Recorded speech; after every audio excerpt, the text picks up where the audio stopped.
मेरा नाम मुहम्मद हफीज़ कादरी चुरस्ता मियाँ खां। मेरा वीडियो सुनने तो पहले यूट्यूब चैनल ਨੂੰ सबसक्राइब कर लो, फेसबुक के पेज ਨੂੰ भी फॉलो कर लो।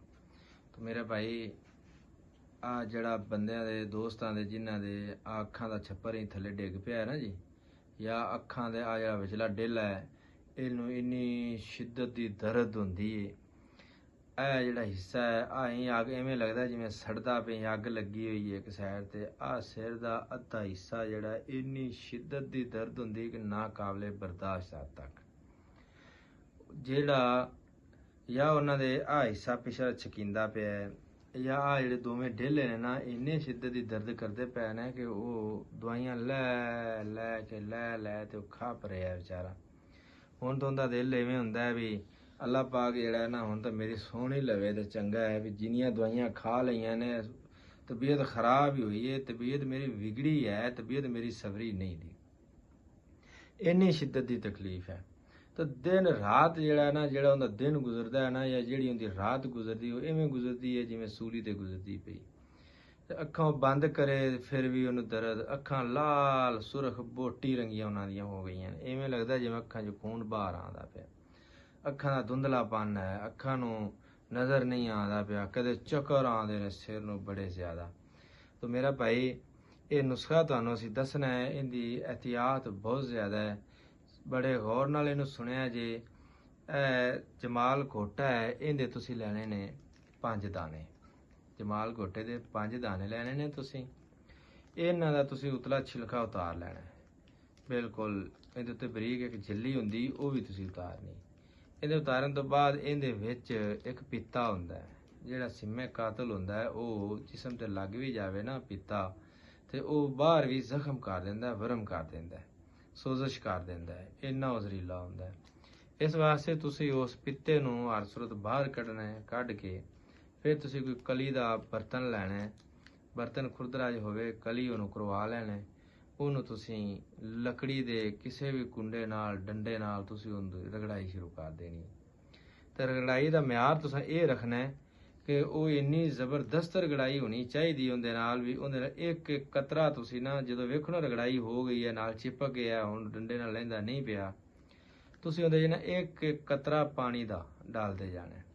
ਇੱਕ ਇੱਕ ਕਤਰਾ, ਦੋ ਤਿੰਨ ਨਹੀਂ ਡਾਲਣੇ, ਇੱਕ ਇੱਕ ਕਤਰਾ ਡਾਲਣਾ, ਤਾਂ ਕਿ ਉਹਦੀ ਰਗੜਾਈ ਦਾ ਮਿਆਰ ਜਿੰਨਾ ਜ਼ਿਆਦਾ ਅੱਛਾ ਕਰਨਾ ਹੋਵੇ ਨਾ ਉਹਨਾਂ ਕੰਮ ਵਿੱਚ ਪਾਣੀ ਕਮ ਡਾਲਣਾ ਚਾਹੀਦਾ। ਇੱਕ ਇੱਕ ਕਤਰਾ ਜਦੋਂ ਤੁਸੀਂ ਉਹਦੇ ਪਾਣੀ ਦਾ ਡਾਲੋਗੇ ਨਾ, ਇਹਦੀ ਰਗੜਾਈ ਕਰਦੇ ਰਹੋਗੇ, ਐਂਡ ਇਹਦਾ ਇਹ ਹੋਵੇਗਾ ਮੇਰਾ ਭਾਈ ਇਹ ਬਿਲਕੁਲ ਸੇਮ दूध ਦੀ ਸ਼ਕਲ ਅਖਤਿਆਰ ਕਰ ਲਵੇਗਾ। ਜਦੋਂ दूध ਦੀ ਸ਼ਕਲ ਅਖਤਿਆਰ ਕਰ ਜਾਵੇਗਾ ਨਾ, ਤੁਹਾਡਾ ਇਹ ਲੇਪ ਤਿਆਰ ਹੈ। ਇਹ ਲੇਪ ਦਾ ਤੁਸੀਂ ਲਾਣਾ ਕਿਵੇਂ ਹੈ? ਜਿੱਥੇ ਤੁਹਾਨੂੰ ਆਹ ਜਿਹੜਾ ਹਿੱਸਾ ਹੈ ਨਾ, ਆਹ ਹਿੱਸਾ ਮੱਥੇ ਦਾ ਆਹ ਹੈ, ਆਹ ਜਿਸਮ ਜਿਹੜਾ ਜਿੱਥੇ ਜਿੱਥੇ ਵੀ ਜਿਸਮ ਹੈ ਤੁਹਾਡਾ, ਆ ਇੱਥੇ ਥੱਲੇ ਨਾ ਆਉਂਦੇ ਆ ਜੇ, ਆਹ ਨੱਕ ਦੇ ਕੋਲ, ਆਹ ਪਰਬਿੱਟਿਆਂ ਦੇ ਉੱਤੇ ਵੀ ਨਹੀਂ ਲੱਗਣ ਦੇਣਾ, ਸਿਰਫ ਆਹ ਜਿਸਮ ਦਾ ਆਹ ਪਛਾਨੀ ਜਿਹੜੀ ਹੈ ਤੁਸੀਂ ਸਿਰਫ ਇਹਨੂੰ ਲੇਪ ਕਰਨਾ ਹੈ। ਇੱਥੇ ਲੇਪ ਕਰਨ ਦਾ ਮਕਸਦ ਇਹ ਹੈ ਕਿ ਜਿਹੜੇ ਆ ਤੁਹਾਡੇ ਛੱਪਰ ਦੇ ਪੱਠੇ ਨੇ ਨਾ ਮੇਰਾ ਭਾਈ, ਆਹ ਜਿਹੜੇ ਤੁਹਾਡੀ ਇੱਥੋਂ ਲੈ ਦਾ ਟੂਪਾਂ ਦਰਦ ਕਰਦੀਆਂ ਪਈਆਂ ਨੇ, ਇਹ ਪੱਠੇ ਟੂਪਾਂ ਦੇ ਇਹ ਅੰਦਰ ਇਹਨਾਂ ਦਾ ਕਨੈਕਸ਼ਨ ਅੱਲਾਹ ਪਾਕ ਨੇ ਅਤਾ ਕੀਤਾ, ਜਿਹਦੇ ਨਾਲ ਬੰਦਾ ਆਦੀ ਨਜ਼ਰ ਨੂੰ ਬਿਲਕੁਲ, ਜਿਹੜੇ ਤੰਦਰੁਸਤ ਨੇ ਉਹਨਾਂ ਤੇ ਇਸ ਚੀਜ਼ ਦਾ ਪਤਾ ਵੀ ਨਹੀਂ ਹੈਗਾ ਵੀ ਅੱਖਾਂ ਨੂੰ ਦਰਦ ਵੀ ਹੁੰਦੀ ਹੈ, ਆਹ ਹਿੱਸਿਆਂ ਨੂੰ ਵੀ ਦਰਦ ਹੁੰਦੀ, ਟਿਊਬਾਂ ਵੀ ਹੁੰਦੀਆਂ ਨੇ, ਬਸ ਉਹ ਇਹ ਆਂਦੇ ਨੇ ਵੀ ਮੇਰੀ ਨਜ਼ਰ ਠੀਕ ਹੈ ਤੇ ਮੈਂ ਸਹੀ ਵੇਖ ਰਿਹਾ, ਬਿਲਕੁਲ ਕਲੀਅਰ ਹੈ, ਕੋਈ ਮਸਲਾ ਹੀ ਨਹੀਂ। ਤੇ ਜਿਨ੍ਹਾਂ ਨੂੰ ਮਸਲਾ ਵਿਚਾਰਿਆਂ ਨੂੰ ਬਣ ਗਿਆ ਨਾ, ਉਹ ਟੱਕਰਾਂ ਮਾਰਦੇ ਫਿਰਦੇ ਦਰ ਬਦਾਰ ਵੀ ਅੱਲਾਹ ਪਾਕ ਸਾਨੂੰ ਸ਼ਿਫਾ ਚ ਦੇਵੇ। ਪੈਸਿਆਂ ਦੀ ਵੀ ਗੱਲ ਨਹੀਂ, ਜਿੰਨੇ ਮਰਜ਼ੀ ਕੋਈ ਆਖੇ ਪੈਸੇ ਵੀ ਵਿਚਾਰੇ ਦਿੰਦੇ ਨੇ, ਉਹਦੇ ਬਾਵਜੂਦ ਉਹਨਾਂ ਨੂੰ ਫਰਕ ਨਹੀਂ ਪੈਂਦਾ, ਨਾ ਦਰਦ ਦਾ ਨਾ ਚੱਪਰ ਦੇ ਸੜਨ ਦਾ ਜਲਨ ਦਾ, ਡਿੱਗ ਪੈਂਦੇ ਨੇ ਥੱਲੇ। ਕਈਆਂ ਦੋਸਤਾਂ ਦੇ ਮੈਂ ਵੇਖੇ ਨੇ, ਉਹਨਾਂ ਦੇ ਵਿਚਾਰਿਆਂ ਦੇ ਛੱਪਰ ਥੱਲੇ ਡਿੱਗੇ ਨੇ, ਆਂਦੇ ਨੇ ਕਿ ਕੋਈ ਜਗ੍ਹਾ ਨਹੀਂ ਛੱਡੀ ਜਿੱਥੇ ਇਹਨਾਂ ਦਾ ਇਲਾਜ ਨਹੀਂ ਕਰਵਾਇਆ, ਪਰ ਇਹ ਛੱਪਰ ਨਹੀਂ ਚਾਹੁੰਦਾ। ਰਾਤੀ ਸੁੱਤੇ ਆਂ ਤੇ ਵੱਲੇ ਉੱਠੇ ਆਂ ਤੇ ਛੱਪਰ ਆਂਦਾ ਵੀ ਮੈਂ ਤੈਨੂੰ ਕਰਨਾ ਕੀ ਤੇ ਤੂੰ ਮੇਰੇ ਕੋਲ ਲੈਣਾ ਕੀ। ਤਾਂ ਮੇਰਾ ਭਾਈ ਉਹ ਜਿਹੜਾ ਲੇਪ ਹੈ ਨਾ ਜੀ, ਉਹ ਤੁਸੀਂ ਤਾਜ਼ਾ ਉਵੇਂ ਇੱਥੇ ਕਰ ਦੇਣਾ ਜਿਸਮ ਤੇ ਕਰਕੇ ਤੇ ਖੁੱਲੀ ਫਜ਼ਾ ਦੇ ਵਿੱਚ ਉਹਨੂੰ ਬਾਹਰ ਪਾ ਦੇਣਾ। ਧੁੱਪੇ ਨਹੀਂ ਬਾਣਾ ਛਾਂ ਤੇ ਹੀ ਹੈ, ਜਿੱਥੇ ਹਵਾ ਵੂ ਚਲਦੀ ਹੋਵੇ, ਪੱਖੇ ਅੱਗੇ ਨਹੀਂ ਪਾਣਾ, ਨਾ ਉਹਨੂੰ ਏਸੀ ਦੇ ਵਿੱਚ ਬਿਠਾਣਾ, ਤੁਸੀਂ ਉਹਨੂੰ ਬਾਹਰ ਬਿਠਾਣਾ ਖੁੱਲੀ ਹਵਾ ਦੇ ਵਿੱਚ। ਉਹ ਜਿਵੇਂ ਜਿਵੇਂ ਮੇਰਾ ਭਾਈ ਇਹ ਲੇਪ ਸੁੱਕਦਾ ਜਾਵੇਗਾ ਨਾ ਉਹਨੂੰ ਤੁਸੀਂ ਫਿਰ ਲਾਵਣ ਦਾ ਵੀ ਇੱਕ ਤਰੀਕਾ ਹੈ। ਇਹ ਨਹੀਂ ਹੈਗਾ ਵੀ ਤੁਸੀਂ ਉਹਨੂੰ ਖੁਰਚ ਦਿਓ ਜਾਂ ਕਰ ਦਿਓ, ਜ਼ਖਮ ਕਰ ਦੇਗਾ ਤੇ ਇਹਦੇ ਜ਼ਖਮ ਹੋਏ ਜਾਂਦੇ ਵੀ ਨਹੀਂ ਜੇ ਜਲਦੀ। ਇਹ ਤੁਸੀਂ ਚੀਕਣੀ ਮਿੱਟੀ ਲੈਣੀ ਹੈ, ਮਿੱਟੀ ਚੀਕਣੀ ਲੈ ਕੇ ਉਹਦਾ ਤੁਸੀਂ ਗਾਰਾ ਜਿਹਾ ਬਣਾਉਣਾ, ਲੇਪ ਹੀ ਬਣਾਉਣਾ ਜਿਵੇਂ ਬਣਿਆ, ਲੇਪ ਬਣਾ ਕੇ ਉਹ ਤੁਸੀਂ ਮਿੱਟੀ ਉੱਤੇ ਲਾਣੀ ਹੈ। ਜਿੱਥੇ ਜਿੱਥੇ ਤੁਸੀਂ ਉਹ ਦਵਾਈ ਲਾਈ ਹੈ ਨਾ, ਤੁਸੀਂ ਉਹ ਸਾਰੀ ਇੱਥੇ ਮਿੱਟੀ ਲਾਣੀ। ਮਿੱਟੀ ਲਾ ਕੇ ਜਿਸਲੇ ਉਹ ਅੱਠ ਜਾਏਗੀ ਨਾ, ਤਾਂ ਉਹ ਮਿੱਟੀ ਉਹਨੂੰ ਆਦੇ ਨਾਲ ਜਜ਼ਬ ਕਰ ਲਵੇਗੀ। ਉਹ ਮਿੱਟੀ ਤੁਸੀਂ ਲਾਣੀ ਹੈ। ਜਦੋਂ ਮਿੱਟੀ ਸਾਰੀ ਲੈ ਜਾਏਗੀ, ਤੁਸੀਂ ਮਹਿਸੂਸ ਕਰਨਾ ਹੈ, ਅਗਰ ਫਰਜ਼ ਕੀਤਾ ਕਿਧਰੇ ਬਲੋਕੇਜ ਹੈ ਉੱਥੇ ਉਹਨੇ ਵਰਮ ਕਰ ਦੇਣਾ ਹੈ, ਕਿਉਂਕਿ ਉਹਦਾ ਕੰਮ ਹੈ ਕਿ ਉਹਨੇ ਜਾਰੀ ਕਰਨਾ ਹੈ। ਉਹਨੇ ਕਿਸੇ ਇੱਕ ਚੀਜ਼ ਜਿੱਥੇ ਬਲੋਕੇਜ ਹੋ ਗਈ ਨਾ, ਉੱਥੋਂ ਉਹਨੇ ਨਰਮ ਨਹੀਂ ਕਰਨਾ, ਉਹਨੇ ਨਰਮ ਵੀ ਕਰਨਾ ਹੈ, ਉਹਨੇ ਪ੍ਰੈਸ਼ਰ ਦੇ ਕੇ ਜਾਰੀ ਵੀ ਕਰਨਾ ਹੈ ਵੀ ਹਰਕਤ 'ਚ ਆ ਜਾਵੇ, ਰਸਤਾ ਖੁੱਲ ਜਾਵੇ। ਉਹਨੂੰ ਤੁਸੀਂ ਮਿੱਟੀ ਨੂੰ ਜਦੋਂ ਲਾਹ ਲੈਣਾ ਨਾ, ਜਿੱਥੇ ਤੁਹਾਨੂੰ ਵਰਮ ਨਜ਼ਰ ਆ ਜਾਵੇ, ਤੁਸੀਂ ਵੇਖੋ ਵੀ ਆ ਸੋਜ਼ਸ਼ ਵੀ ਹੈ, ਵਰਮ ਵੀ ਹੈ, ਖਾਰਸ਼ ਹੈ, ਜਾਂ ਵੈਸੇ ਦਾਣਾ ਬਣ ਗਿਆ, ਉਹਦਾ ਤਰੀਕਾ ਇਹ ਹੈਗਾ ਜੇ ਵੀ ਤੁਸੀਂ ਉਹਨੂੰ ਨਾ ਕੋਈ 100 ਕੁ ਦਫਾ ਪਾਣੀ ਨਾਲ ਧੋਣਾ ਹੈ, ਸਾਫ਼ ਨਾਲ। ਪਾਣੀ ਨਾਲ ਐਵੇਂ ਧੋਣਾ ਵੀ ਮਿੱਟੀ ਨਾਲ ਤੁਸੀਂ ਉਹ ਦਵਾਈ ਤੇ ਸਾਰੀ ਲਾਹ ਲੈਣਾ, ਹੁਣ ਖਤਰਾ ਹੁੰਦਾ ਨਹੀਂ ਰਹਿ ਗਿਆ। ਤੁਸੀਂ ਉਹਨੂੰ ਕੋਈ 100 ਛੱਟਾ ਮਾਰਨਾ ਪਾਣੀ ਦਾ। ਇਹ ਇਲਾਜ ਹੈ ਤੁਹਾਡਾ, 100 ਛੱਟਾ ਪਾਣੀ ਦਾ ਮਾਰਨਾ, ਤਾਂ ਕਿ ਜਿਹੜੀ ਅੰਦਰ ਤੱਕ ਉਹ ਗਰਮੀ ਤੋਂ ਉਹਨੇ ਹੀਟ ਦਿੱਤੀ ਹੈ ਨਾ, ਉਹਨੂੰ ਸਰਦ ਪਾਣੀ ਹੀ ਕਰ ਸਕਦਾ। ਸਾਰੇ ਵਜੂਦ ਨੂੰ ਠੰਡਾ ਨਹੀਂ ਕਰਨਾ। ਸਾਰੇ ਵਜੂਦ ਨੂੰ ਏਸੀ ਅੱਗੇ ਠੰਡਾ ਕਰਾਂਗੇ ਤਾਂ ਤੁਹਾਡਾ ਫਿਰ ਉਹ ਜ਼ਿਆਦਾ ਮਸਲਾ ਬਣ ਸਕਦਾ ਹੈ। ਇਸ ਵਾਸਤੇ ਤੁਸੀਂ ਪਾਣੀ ਦੇ ਛੱਟੇ ਮਾਰਨੇ ਨੇ, 100 ਛੱਟਾ ਮਾਰਨਾ ਪਾਣੀ ਦਾ। ਉਹਦੇ ਨਾਲ ਤੁਹਾਡੇ ਉਹ ਵਰਮ ਜਿਹੜੇ ਨੇ, ਜਿਹੜੇ ਜਿੰਨੇ ਤਾਜ਼ਾ ਜਿਵੇਂ ਇੰਜ ਲੱਗਣਗੇ ਜਿਵੇਂ ਬਿਲਕੁਲ ਹੀ ਸਰਜਰੀ ਹੋ ਗਈ ਤੇ ਨਵੇਂ ਬਣ ਗਏ ਨੇ। ਤਾਂ ਉਹ ਮੇਰਾ ਭਾਈ, ਅਗਰ ਫਰਜ਼ ਕੀਤਾ ਤੁਹਾਡੇ ਵਰਮ ਬਣ ਗਏ ਨੇ, ਤੁਹਾਨੂੰ ਜਲਨ ਹੁੰਦੀ ਪਈ ਹੈ, ਤੁਸੀਂ ਕੋਈ ਦਵਾਈ ਮਰਮ ਟਿਊਬ ਨਹੀਂ ਲਾਵਣੀ, ਤੁਸੀਂ ਖੱਟੀ ਲੱਸੀ ਲੱਭ ਲੈਣੀ ਹੈ। ਆ ਚਾਟੀ ਵਾਲੀ ਜਿਹੜੀ ਘਰਾਂ 'ਚ ਮਾਈਆਂ ਪੁਰਾਣੀਆਂ ਰਿੜਕਦੀਆਂ ਆਈਆਂ ਨਾ, ਜਿਨ੍ਹਾਂ ਦੀਆਂ ਮੱਝਾਂ ਹੁੰਦੀਆਂ ਸਨ, ਤੇ ਉਹ ਫਿਰ ਰਿੜਕਦੇ ਨਾ ਲੱਸੀ, ਤੇ ਪਹਿਲੇ ਜਿਹੜਾ ਰਿੜਕਦਾ ਉਹ ਪਹਿਲੇ ਰੱਜ ਲੈਂਦਾ, ਪੀ ਲੈਂਦਾ ਸੀ, ਇੰਨੀ ਇਹਦੀ ਠਾਠ ਹੁੰਦੀ ਸੀ। ਜਿੰਨਾ ਰਾਤੀ ਜਾਗਣਾ ਹੋਵੇ ਨਾ 3 ਵਜੇ, ਤੇ ਉਹਨਾਂ ਦਾ ਫਿਰ ਲੱਸੀ ਦੇ ਬਗੈਰ ਗੁਜ਼ਾਰਾ ਵੀ ਨਹੀਂ ਹੁੰਦਾ। ਲੱਸੀ ਦੇ ਮੱਖਣ ਵਾਹ ਦੇ ਵੀ ਸਾਨੂੰ ਲੱਭਣਾ ਚਾਹੀਦਾ, ਨਾ ਉਹਨਾਂ ਲੱਭੇ ਤੇ ਫਿਰ ਉਹ ਦਿਮਾਗ ਤੇ ਖੁਸ਼ਕੀ ਤੇ ਨੀਂਦ ਨਹੀਂ ਆਉਂਦੀ। ਉਹ ਲੱਸੀ ਪੀਣ ਨਾਲ ਨਾ ਜਿਹੜੀ ਦਿਮਾਗ ਦੀ ਖੁਸ਼ਕੀ ਉਹ ਖਤਮ ਹੋ ਜਾਂਦੀ, ਤੇ ਨੀਂਦਰ ਉਹ ਚੰਗੀ ਝੱਟ ਆਪਦੀ ਕੱਢ ਲੈਂਦੇ ਨੇ, ਤੇ ਮੂਲ ਵਾਲਾ ਕੰਮ ਤੇ ਛਿੜ ਜਾਂਦੇ ਨੇ। ਤਾਂ ਮੇਰਾ ਭਾਈ, ਤੁਸੀਂ ਉਹ ਲੱਸੀ ਜਿਹੜੀ ਖੱਟੀ ਹੈ ਨਾ, ਤੁਰਸ਼, ਜਿੰਨੀ ਤੁਰਸ਼ ਹੋਗੀ ਉਨਾ ਤੁਹਾਡਾ ਫਾਇਦਾ ਹੋਵੇਗਾ ਜੀ। ਜਿਹੜੀ ਉਹ ਲੱਸੀ ਹੈ ਨਾ ਵਰਮ ਦੀ, ਉਹ ਤੁਸੀਂ ਲੱਸੀ ਦੇ ਛੱਟੇ ਮਾਰਸੋ, ਧੋਵੋਗੇ ਉਹਨੂੰ, ਉਹਦੇ ਨਾਲ ਨਾ ਤੁਹਾਨੂੰ ਜਲਨ ਹੁੰਦੀ, ਨਾ ਤੁਹਾਨੂੰ ਦਰਦ ਹੁੰਦੀ। ਤੇ ਜਿਹੜੀ ਦਰਦ ਤੁਹਾਨੂੰ ਪਹਿਲੇ ਅੱਖਾਂ ਦੇ ਲਾਲ ਸਨ, ਰੈੱਡ ਸਨ, ਤੁਹਾਡੀ ਰੈਡਨੈਸ ਵੀ ਅੱਖਾਂ ਦੀ ਕਲੀਅਰ ਹੋ ਜਾਏਗੀ, ਬਿਲਕੁਲ ਸਾਫ਼ ਨਜ਼ਰ ਆਣਾ ਆਵੇਗਾ ਤੁਹਾਨੂੰ। ਤੇ ਉਹਦੇ ਨਾਲ ਜਨਾਬ ਇਹ ਹੈ ਵੀ ਉਹ ਜਿਹੜੀ ਦਰਦ ਸੀ ਨਾ, ਬੜੀ ਸ਼ਿੱਦਤ ਸਿਰ ਦੀ, ਸਿਰ ਦੇ ਅੱਧੇ ਹਿੱਸੇ ਦੀ ਦਰਦ, ਤੇ ਅੱਖਾਂ ਵਿੱਚ ਆਉਂਦੀਆਂ ਪਈਆਂ ਆਈਆਂ, ਤੇ ਹੱਲਾ ਨਹੀਂ ਜਾਂਦਾ ਪਿਆ, ਥਕਾਵਟ ਬਹੁਤ ਜ਼ਿਆਦਾ ਹੋ ਚੁੱਕੀ ਸੀ।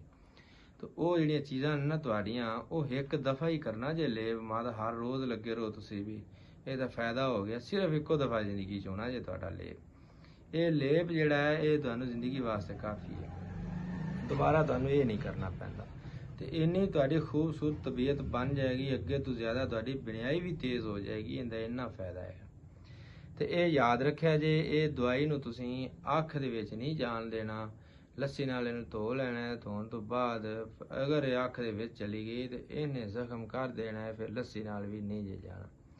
ਤੇ ਇਹਦਾ ਇਹ ਇਹਤਿਆਤ ਹੈ, ਇਹਦਾ ਤੁਸੀਂ ਬੜਾ ਹੀ ਖਿਆਲ ਰੱਖਣਾ ਹੈ। ਅੱਲਾਹ ਪਾਕ ਤੁਹਾਨੂੰ ਸਿਹਤ ਅਤਾ ਫਰਮਾਵੇ।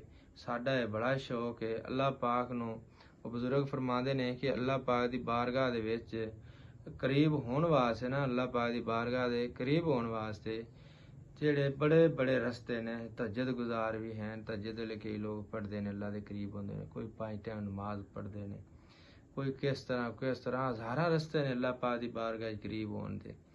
ਉਸ ਵਾਸਤੇ ਜਨਾਬ ਜਿਹੜਾ ਅੱਲਾਹ ਦੇ ਸੂਫੀਆ ਕਰਾਮ ਜਿਹੜੇ ਨਾ, ਅੱਲਾਹ ਦੇ ਮਹਿਬੂਬ ਬੰਦੇ ਫਰਮਾਉਂਦੇ ਨੇ ਕਿ ਜਿਹੜਾ ਸਵਾਦ ਅੱਲਾਹ ਪਾਕ ਦੀ ਮਖਲੂਕ ਅਸ਼ਰਫ ਅਲ ਮਖਲੂਕਾਤ ਨੂੰ, ਜਿਹੜਾ ਸਵਾਦ ਇਹਨੂੰ ਮਿੱਠੀ ਨਜ਼ਰ ਨਾਲ, ਇਹਨੂੰ ਪਿਆਰ ਭਰੀ ਨਜ਼ਰ ਨਾਲ, ਇਹਦੀ ਖਿਦਮਤ ਕਰਨ ਨਾਲ ਜਿੰਨਾ ਅੱਲਾਹ ਪਾਕ ਖੁਸ਼ ਹੁੰਦਾ ਹੈ ਨਾ, ਜਿੰਨਾ ਅੱਲਾਹ ਪਾਕ ਬੰਦੇ ਦੇ ਕਰੀਬ ਹੁੰਦਾ ਹੈ ਨਾ, ਹੋਰ ਸ਼ੈ ਉਹ ਰਾਹ ਹੋਰ ਕੋਈ ਨਹੀਂ ਹੈਗਾ ਜੀ। ਤੇ ਅਸੀਂ ਮੇਰਾ ਭਾਈ ਜਿਹੜਾ ਇੰਨੀ ਮੁਹੱਬਤ, ਇੰਨੀ ਉਲਫਤ ਨਾਲ ਕੰਮ ਕਰਨੇ, ਸਾਡੇ ਦਿਲ ਨੂੰ ਬੜਾ ਹੀ ਸਵਾਦ ਆਉਂਦਾ। ਅਸੀਂ ਤਾਂ ਮੇਰਾ ਭਾਈ ਇਹ ਕੰਮ ਕਰਨੇ ਹੈ, ਤੁਹਾਨੂੰ ਨੁਸਖੇ ਦੱਸਣੇ ਹੈ ਕਿ ਇੱਕ ਬੰਦਾ ਬੜੀ ਮੁਸੀਬਤ ਵਿੱਚ ਹੈ, ਲਾ ਇਲਾਜ ਹੈ, ਉਹ ਮਾਯੂਸ ਹੋ ਚੁੱਕਾ ਹੈ, ਉਹ ਡਰਦਾ ਹੈ ਪਿਆ ਵੀ ਹੁਣ ਬਸ ਸਾਹ ਹੀ ਮੇਰੇ ਪੂਰੇ ਹੋਣੇ ਨੇ, ਇਸ ਤਕਲੀਫ ਨਾਲ ਹੀ ਮੈਂ ਮਰਨਾ ਹੈ। ਤੇ ਉਹਨਾਂ ਮਾਯੂਸੀ ਦੀਆਂ ਗੱਲਾਂ ਆਉਂਦੇ ਨਾ ਦਿਲ ਤੇ ਅਸਰ ਕਰਦੀਆਂ ਨੇ। ਤੇ ਉਹਨਾਂ ਦੋਸਤਾਂ ਵਾਸਤੇ ਬਸ ਇੱਕ ਅੱਲਾਹ ਪਾਕ ਦੀ ਤਰਫੋਂ ਇੱਕ ਤੋਹਫਾ ਹੀ ਹੈ, ਇਹ ਇੱਕ ਇਨਾਮ ਹੈਗਾ ਜਿਹੜਾ ਸਾਨੂੰ ਅੱਲਾਹ ਨੇ ਦਿੱਤਾ ਹੈ। ਤੇ ਅਸੀਂ ਆਨੇ ਵੀ ਅਸੀਂ ਵੀ ਅੱਲਾਹ ਪਾਕ ਦੀ ਮਖਲੂਕ ਨੂੰ ਅਸੀਂ ਇਹ ਖਿਦਮਤ ਵਿੱਚ ਪੇਸ਼ ਰਹੀਏ। ਤੇ ਸਾਨੂੰ ਤਾਂ ਬੜਾ ਸਵਾਦ ਹੈ। ਅੱਲਾਹ ਕਰੇ ਤੁਹਾਨੂੰ ਵੀ ਅੱਲਾਹ ਤੌਫੀਕ ਦੇਵੇ ਕਿ ਕਿਸੇ ਦਾ ਤੁਸੀਂ ਵੀ ਬਹਾਨਾ ਬਣ ਜਾਓ ਤੇ ਇਹ ਵੀਡੀਓ ਤੁਸੀਂ ਸ਼ੇਅਰ ਕਰੋਗੇ, ਹੋ ਸਕਦਾ ਕਿਸੇ ਤਕਲੀਫ ਵਾਲੇ ਦੇ ਹੱਥੀ ਚੜ ਜਾਵੇ ਤੇ ਉਹ ਇਹਦੇ ਤੇ ਅਮਲ ਕਰੇ। ਉਹ ਬਿਲਕੁਲ ਠੀਕ ਜਦੋਂ ਲੇਪ ਕਰਦਾ ਹੈ ਨਾ, ਅਜੇ ਅੱਧਾ ਉਹਦਾ ਲੇਪ ਨਹੀਂ ਹੋਣਾ ਤੇ ਉਹਦੀ ਦਰਦ ਖਤਮ ਹੋ ਜਾਣੀ। ਇਹਦਾ ਇੰਨਾ ਅੱਛਾ ਰਿਜ਼ਲਟ ਜੇ। ਤੇ ਮੇਰਾ ਭਾਈ ਆਪਣਾ ਵੀ ਖਿਆਲ ਰੱਖੋ, ਆਪਣੇ ਹਮਸਾਇਆਂ ਦਾ ਵੀ ਖਿਆਲ ਰੱਖੋ। ਆਪ ਦੇ ਛੋਟਿਆਂ ਨੂੰ ਅਕਾਰੇ ਦੀ ਨਜ਼ਰ ਨਾਲ ਵੇਖੋ, ਮਾੜੇ ਨੂੰ ਅਕਾਰੇ ਦੀ ਨਜ਼ਰ ਨਾਲ ਨਾ ਵੇਖੋ। ਇਹਨੂੰ ਆਪ ਦੇ ਤੋਂ ਅਫਜ਼ਲ ਸਮਝੋ। ਛੋਟੇ ਬੱਚੇ ਨੂੰ ਇਹ ਅੱਲਾ ਦੇ ਬੜੇ ਮਹਿਬੂਬ ਹੁੰਦੇ ਜੇ, ਇਹਨਾਂ ਨਾਲ ਤੁਸੀਂ ਇੰਤਹਾਈ ਸ਼ਫਕਤ ਕਰੋ। ਇਹਨਾਂ ਨਾਲ ਜਿੰਨਾ ਵੀ ਜ਼ੁਲਮ ਕਰੋ, ਫਰੌਨ ਨੇ ਜ਼ੁਲਮ ਕੀਤਾ, ਸਕੂਨ ਨਹੀਂ ਆਇਆ। ਉਹਨੇ ਰੱਬ ਵੀ ਆਦੇ ਆਪ ਨੂੰ ਆਖਿਆ, ਫਿਰ ਵੀ ਉਹਨੂੰ ਸਕੂਨ ਨਹੀਂ ਆਇਆ। ਸਕੂਨ ਮੇਰਾ ਭਾਈ ਇਹ ਸੂਰਤ ਦੀ ਕਦਰ ਕਰਨ ਨਾਲ ਜੇ, ਇਹਨੂੰ ਪੂਜਣ ਨਾਲ ਜੇ, ਇਹਨੂੰ ਇੱਜ਼ਤ ਦੀ ਕਦਰ ਨਾਲ ਵੇਖਣ ਨਾਲ ਜੇ, ਇਹਦੀ ਭਲਾਈ ਕਰਨ ਨਾਲ ਜੇ, ਇਹਦੇ ਨਾਲ ਮੁਹੱਬਤ ਕਰਨ ਨਾਲ ਜੇ, ਇਹਨੂੰ ਅੱਛਾ ਰਾਹ ਵਿਖਾਉਣ ਨਾਲ ਜੇ, ਇਹਦੇ ਪੇਸ਼ ਰਹੋਗੇ ਤੇ ਇਨਸ਼ਾਅੱਲਾ ਤੁਹਾਨੂੰ ਸਕੂਨ, ਨੀਂਦ, ਤੁਹਾਡੇ ਦਿਲ ਦਾ ਸਕੂਨ ਤੇ ਮੇਰੇ ਅੱਲਾ ਨੇ ਅਤਾ ਕਰਨਾ ਹੈ। ਇਹ ਜ਼ੁਲਮ ਕਰਨ ਨਾਲ ਵੀ ਨਹੀਂ ਹੋਣਾ ਤੇ ਟੁੱਕਰ ਖਾਣ ਨਾਲ ਵੀ ਨਹੀਂ ਜੋ ਹੋਣਾ, ਨਾ ਪੈਸੇ ਉੱਤੇ ਸਮਨ ਨਾਲ ਹੋਣਾ ਜੇ। ਇਹ ਸਕੂਨ ਆਉਂਦਾ ਵੀ ਅੰਦਰੋਂ ਜੇ ਤੇ ਇਹ ਜਾਂਦਾ ਵੀ ਅੰਦਰੋਂ ਹੀ ਜੇ। ਇਸ ਵਾਸਤੇ ਅਸੀਂ ਤੁਹਾਨੂੰ ਇਹ ਰਿਕੁਐਸਟ ਕਰਾਂਗੇ, ਬਲਕਿ ਤੁਹਾਨੂੰ ਅਸੀਂ ਇਹ ਦੱਸਣੇ ਹੈ ਵੀ ਕਿਸੇ ਮਸਕੀਨ ਨਾਲ ਨਾ ਉਹਦੇ ਸਿਰ ਤੇ ਹੱਥ ਫੇਰਿਆ ਕਰੋ। ਹਜ਼ੂਰ ਪਾਕ ਫਰਮਾਉਂਦੇ ਨੇ, ਹਜ਼ੂਰ ਪਾਕ ਦੀ ਬਾਰਗਾਹ ਕਿ ਸਾਹਬਾ ਕਰਾਮ ਨੇ ਅਰਜ਼ ਕੀਤੀ ਕਿ ਯਾ ਰਸੂਲ ਅੱਲਾਹ ਮੇਰਾ ਦਿਲ ਸਖਤ ਬੜਾ ਹੈ ਤੇ ਇਹ ਨਰਮ ਕਿਵੇਂ ਹੋਵੇਗਾ। ਅੱਗੋਂ ਆਕਾ अलैहिस्सलातु वस्सलाम ਨੇ ਫਰਮਾਇਆ ਕਿ ਤੁਸੀਂ ਜਿਹੜਾ ਨਾ ਜਿਹੜੇ ਯਤੀਮ ਬੱਚੇ ਨਾ ਇਹਨਾਂ ਦੇ ਸਿਰ ਤੇ ਹੱਥ ਫੇਰਿਆ ਕਰੋ। ਜਦੋਂ ਤੁਸੀਂ ਹੱਥ ਫੇਰੋਗੇ ਨਾ ਤੁਹਾਡਾ ਦਿਲ ਨਰਮ ਹੋ ਜਾਏਗਾ। ਤੇ ਉਹ ਇੱਕ ਮਕਸਦ ਸੀ ਸਿਰਫ ਵੀ ਹੈ ਤਾਂ ਇਨਸਾਨ ਅੱਲਾਹ ਨੂੰ ਮੁਹੱਬਤ ਇਹਦੇ ਨਾਲ ਬੜੀ।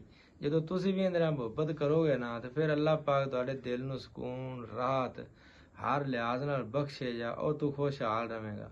ਤੂੰ ਮੌਤ ਨੂੰ ਮੌਤ ਨਹੀਂ ਸਮਝੇਗਾ, ਤੂੰ ਉਸ ਮੌਤ ਨੂੰ ਆਦੇ ਮਹਿਬੂਬ ਨੂੰ ਮਿਲਣ ਦਾ ਇੱਕ ਵਕਤ ਸਮਝੇਗਾ।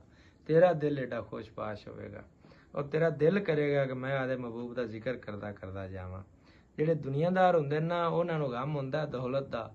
ਉਹ ਆਂਦੇ ਵੀ ਹੁਣ ਅਸੀਂ ਚੱਲੇ ਆ ਤੇ ਸਾਡੇ ਮਗਰਲੇ ਦੌਲਤ ਦਾ ਕੀ ਬਣਸੀ, ਇਹ ਸਾਰੇ ਲੋਕੀ ਲੈ ਜਾ ਸਨ। 20% ਤਾਂ ਸਾਰੀ ਦੁਨੀਆ ਜ਼ਮੀਨ ਹੈ, 20% ਜ਼ਮੀਨ ਹੈ, ਇਹਦੇ ਉੱਤੇ ਕੀ ਕਿਸੇ ਦੀ ਮੱਲ ਹੈ। ਅਸੀਂ ਤਾਂ ਇੰਤਜ਼ਾਰ ਵੀ ਕਰਨੇ ਵੀ ਅੱਲਾਹ ਪਾਕ ਵੀ ਸਾਡਾ ਅਮਲ ਪਸੰਦ ਕਰ ਲਵੇ ਤੇ ਅਸਾਂ ਇਸ ਦੁਨੀਆ ਤੋਂ ਕੋਲੋਂ ਲੈਣਾ ਕੀ, ਇਸ ਸਾਡੇ ਮਹਿਬੂਬ ਦਾ ਰਾਹ ਲੱਭਣ ਆਏ ਹਾਂ। ਅਸੀਂ ਇਨਸ਼ਾਅੱਲਾ ਸਾਨੂੰ ਆ ਚੰਗੀ ਗੱਲ ਲੱਗੀ ਬੜੀ, ਇਹ ਰਾਹ ਬੜਾ ਮੁਹੱਬਤ ਵਾਲਾ ਹੈ। ਅਸੀਂ ਤੁਹਾਡੀ ਖਿਦਮਤ ਕਰਦੇ ਰਵਾਂਗੇ ਤੇ ਜਿਨ੍ਹਾਂ ਦਾ ਮਸਕੀਨਾਂ ਦਾ ਹੱਲ ਹੋ ਗਿਆ ਸਾਨੂੰ ਦੁਆ ਦਿੰਦੇ ਰਹਿਣਗੇ ਇਨਸ਼ਾਅੱਲਾ। ਤੇ ਸਾਡੀ ਉਹਨਾਂ ਦੀ ਖੁਸ਼ੀ ਵਿੱਚ, ਉਹਨਾਂ ਦੇ ਸਕੂਨ ਵਿੱਚ ਸਾਨੂੰ ਸਾਡਾ ਸਕੂਨ ਮਿਲੇਗਾ।